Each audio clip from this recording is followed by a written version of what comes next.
Now, I'm a 90s kid and I grew up watching the Disney afternoon cartoons, and I especially loved the Chip and Dale Rescue Rangers. But do I love the new movie?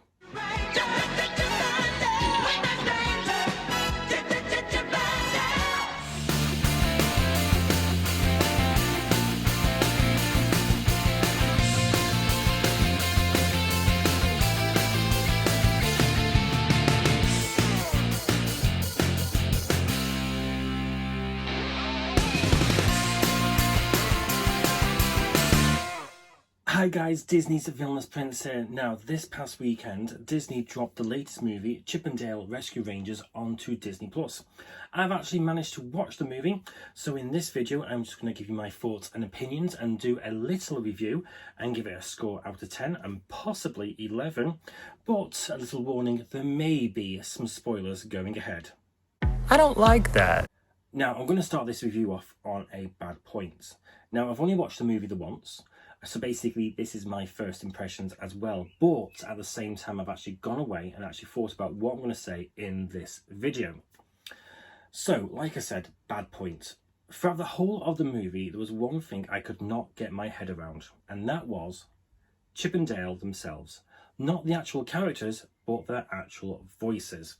No, we're not getting the original voices that we had in many Chip and Dale appearances, such as cartoons and the actual Chip and Dale Rescue Rangers series.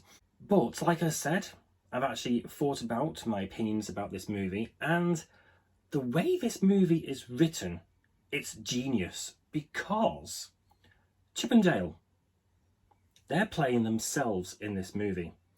The Chip and Dale that we've had in the past, such as on cartoon shows or Chip and Dale Rescue Rangers, these two are playing those characters. So they're actually putting those voices on. So like I said, this is the real world, where in Chip and Dale Rescue Rangers, it's a TV show in this world. So basically, the way the movie is written is genius.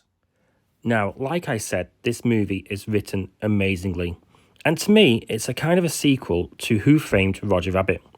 And talking about Roger Rabbit, I do love the fact that he's back, even though it's a cameo in this movie. So, Chip and Dale meet at a school and form a great friendship. But this is one of my bugbears. I always thought they were actually brothers, not friends. So after finishing school, they moved to California to seek fame. On their way to seeking fame, they star in commercials and appear as extras on TV shows, even appearing on some Disney Channel TV shows. And whilst doing all this, this is where they actually develop the character voices that we all know and love. So with that, they actually get their own TV show and land it big with Rescue Rangers. But unfortunately, it gets cancelled due to Dale's quest for fame. So 30 years later, Dale is attending conventions and trying to hold on to the fame, whereas Chip is obtaining Employee of the Month as an insurance salesman. So Chip and Dale are living separate lives, and they've not basically been in touch with each other for ages, since basically the Rescue Rangers was cancelled. But that all changes one night when they receive a phone call from an old friend, Monterey Jack, as this starts the ball rolling onto a journey back to reforming the Rescue Rangers. So we find out that Toons are getting into debt with an evil crime organisation, and to repay their debts, they are kidnapped and then forced to act in bootleg movies. So after a Toon goes missing, it's up to Chip and Dale and the rest of the Rescue Rangers, yes, they are all in it, even though two of them have a weird backstory that must be explored in a future movie, to save the day. Now, throughout this movie, there's quite a few times that basically I laughed out loud. And one of those moments was when a certain character appears on screen. Now, due to the trailer, we know for a fact that My Little Pony are in this movie, and we've got the goddamn awful cats from the Cat reboot movie, but nothing prepared me for this character. This character, I thought we'd never, ever see again on screen. But when he did,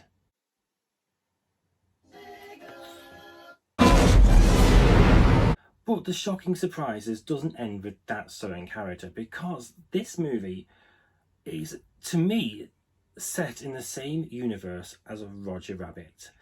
This movie is Toontown on crack. Hey-ho! Hey-ho! Ha-ha!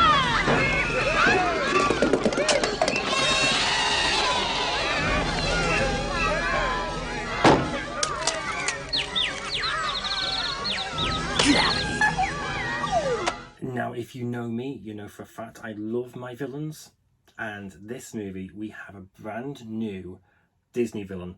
And when it's unveiled who the villain is, it's another what the moment in the movie. Yes, a new Disney villain, but it's not a new Disney character. In fact, this is the second time this Disney character has gone bad. Like I've said throughout this video, I believe this movie is set in the same universe as Roger Rabbit, as I'm sure I saw Dip being referenced in one scene, which basically clarifies it. So, if it is set in the same universe, this is Toontown on crack, because there is so many different types of animation in this movie. We've got CG, we've got stop motion, we've got puppets. So this means there's actually different types of characters hidden within this movie. We have, of course, got the popular Disney characters, such as Lumiere, Flounder, and of course Roger Rabbit. We've even got the updated CG characters, like Baloo from live-action Jungle Book. We've also got Transformers, we've got Warner Brothers Looney Tunes, E.T. makes an appearance, He-Man and Skeletor. We've even got one character from South Park in the movie. And even Shrek from Dreamworks gets mentioned. But it's not just cartoon characters that gets mentioned. There are also popular movies. Now, in the trailer, we've seen Indiana Jones, and we've seen Star Wars get mentioned. But we do have non-Disney movies getting mentioned, such as the Fast and Furious series. We have Mrs. Doubtfire. Please, if it can become reality, can we have the actress mentioned in the promo poster play the new Mrs. Doubtfire?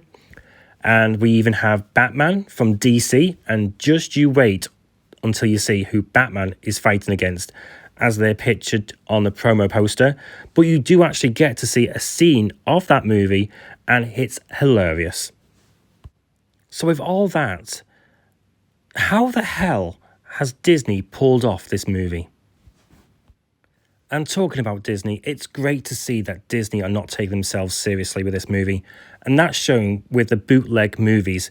Because when Flounder gets kidnapped, he now stars in a bootleg version of The Little Mermaid. And the other movies that you see, it's hilarious. This has got to be one of the best straight-to-streaming movies I've seen so far. My first impressions of this movie, it was going to get an 8 out of 10. But after thinking about it, that score is increasing. I loved Who Framed Roger Rabbit, and I think this is the 2022 version of that movie.